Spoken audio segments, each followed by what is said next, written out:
Welcome to the channel. Today we have my 1988 Kawasaki SX or 650 SX stand-up jet ski. This one's been in the family since it was brand new. It got passed down to me when I was about 14. I'm 28 now, so like 14 years ago. Yeah, used it the last 3 years. It wasn't in the water, but every other year I ran it and ran it hard, drove it. It was well used. And it originally came from my uncle. He bought it brand new, and they used it and used it and used it. Like, this is a well-used ski. He's pretty meticulous about his stuff, so it was definitely well taken care of when he had it. The motor was never opened on this ski. There was never any rebuild done, nothing. And it was like they tubed with this, they water skied with it, we tubed with it.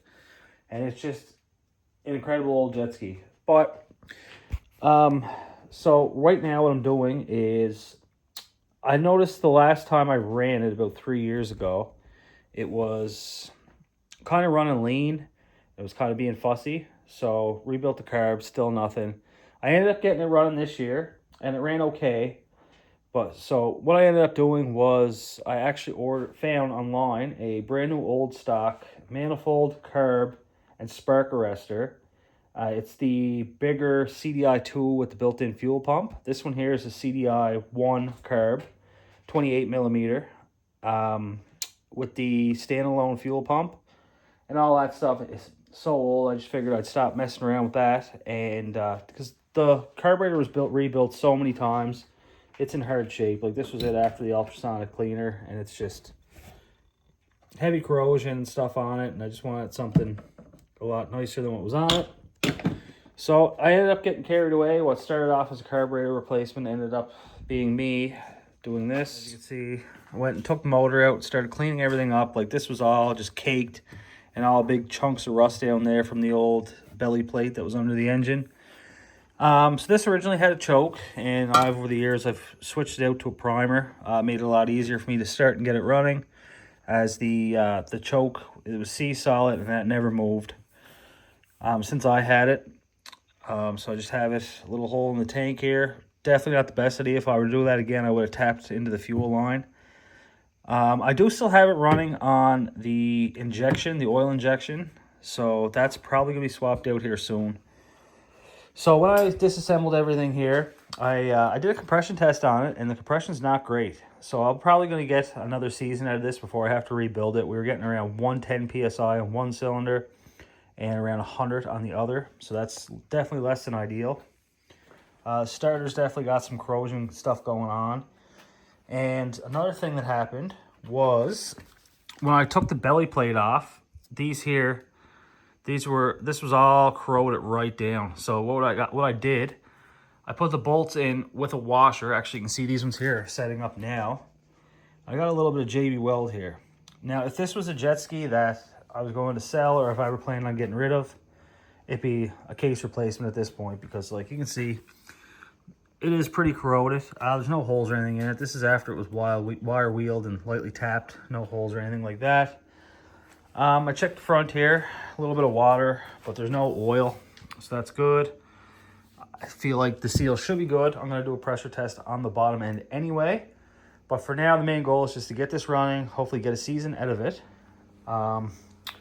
I just want to show you that trick. And today what we're working on is the block-off plate for this plunger. So this plunger, there used to be like a reed set up here. And this is for if you ever sunk your jet ski, you'd pull this. But over time, this piece here, it'll vacuum to the engine, and when you pull it, it will never sit back right. So it'll be always sucking air and running extra lean. I kind of think that's what went on with it. That ended up getting pulled at one time for whatever reason. So I'm just deleting it all together. How am I doing it? A lot of guys will go and they'll buy the actual plate, which is a wicked alternative. Works great. But in my case, what I'm going to do is I'm actually going to run two 1/8 inch 1/8 threads. It's a pipe plug. So you can get this at any specialty store, any plumbing store, hardware store. You probably get them. So what I'm going to do is I'm going to drill these guys out here, and I'm going to run a tap through, And we're going to pound those down with a little bit of JB Weld. They'll never come out. They never have to come out. And like I said, like this case, for the shape of it, that's all I'm doing. Like I said, this is a personal ski. It'll never be sold. This is basically with me until I pass it down to someone. So, yeah, this what we're going to do right now is I'm going to go ahead, I'm going to drill these out. I'm going to tap it. Now, one thing, you can't just run any old tap through this. It has to be ITP tap or for the actual specific thread on the pipe taps, on the pipe plugs. So yeah, we're going to go ahead and get this engine situated and we'll start drilling those out and we're going to start tapping them. So I have this first one here tapped out. As you can see, actually you can get a better view with my stuff I got going on here as well. But yeah, so this side's tapped out and you can see I did go ahead and I made sure all the vacuum out all the shavings as I went. This one's drilled and tapped. This one's just drilled. I used a 5/16 drill bit for this.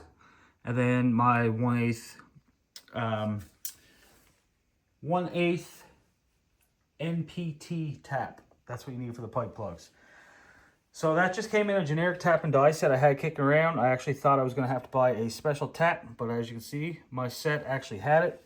This is just a cheap Mastercraft set, and it actually worked excellent for this. Take your time with it though, because these casings are super brittle when you're doing something like this. So just take your time with it, lots of lubricant, and take your time, and you'll get her. But make sure to vacuum out the holes.